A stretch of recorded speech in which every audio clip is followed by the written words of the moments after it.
মানুষরে আল্লাহ এমন নিয়ামত দিছে, এই মানুষ সৃষ্টি কইরা, এই প্রাণকে সৃষ্টি করে আল্লাহ এই প্রাণের জন্য সবচেয়ে জরুরি যে জিনিসগুলো, সেই জিনিসগুলোকে প্রাণের সবচেয়ে নিকটে করছে এবং সবচেয়ে সস্তা করছে, সহজলভ্য করছে, মূল্যহীন করে দিছে।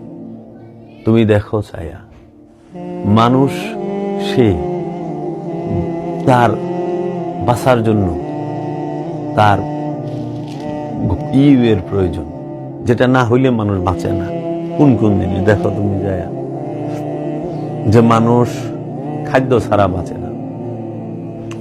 খাদ্যরে মানুষের জন্য আল্লাহ জমিনে জন্মায় সৃষ্টি করে দিছে, জমিনের মধ্যে খাদ্য শস্য হয়, খাবার দাবার, ওইটার একটু মূল্য দিতে হয়। আচ্ছা, মানুষ কিন্তু বস্ত্র লাগবে, বস্ত্র ছাড়া মানুষ কষ্ট হয় বাঁচতে, কিন্তু বস্ত্র ছাড়াও মানুষ বাঁচে।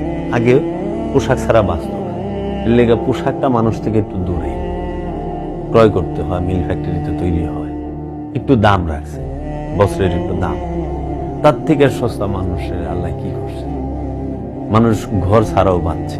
ঘর বাড়ি যখন ছিল না, গাছতলায় মানুষ বাঁচছে, ওইটা আর একটু দামি, ওইটাও একটু দূরে রাখছে। কিন্তু ওর থেকে হইলো তোমার খাবার দাবার, খাদ্য ছাড়া বাঁচে না মানুষ। তা খাদ্যরে মানুষের আরো নিকটে করছে এবং সস্তা করছে।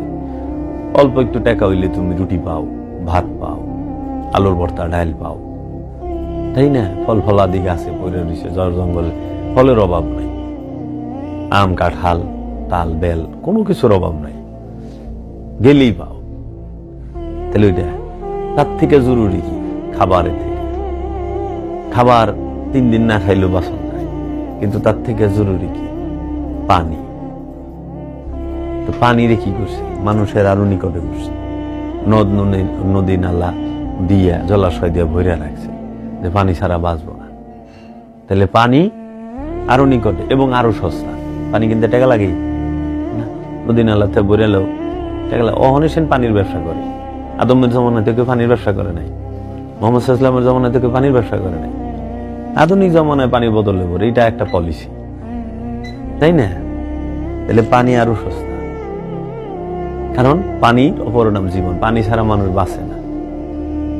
পানি থেকে আরো জরুরি কি? বাতাস, অক্সিজেন। এটা আরো নিকটে করে দিছে, একদম নাকের কাছে। এটা আর কোনো বিলি দেওয়া লাগে না, কষ্টও নাই। তাহলে যে জিনিস যত মানুষের জীবনে জরুরি, সেই জিনিস মানুষের তত নিকটে, নিঃশ্বাসের থেকেও নিকটে। রব্বুল আলামিন নাহানু আকরাবু ইলাইহি মিন হাবলিল ওয়ারিদ, আমরা তোমার জীবন রোগের নিকটে অবস্থান।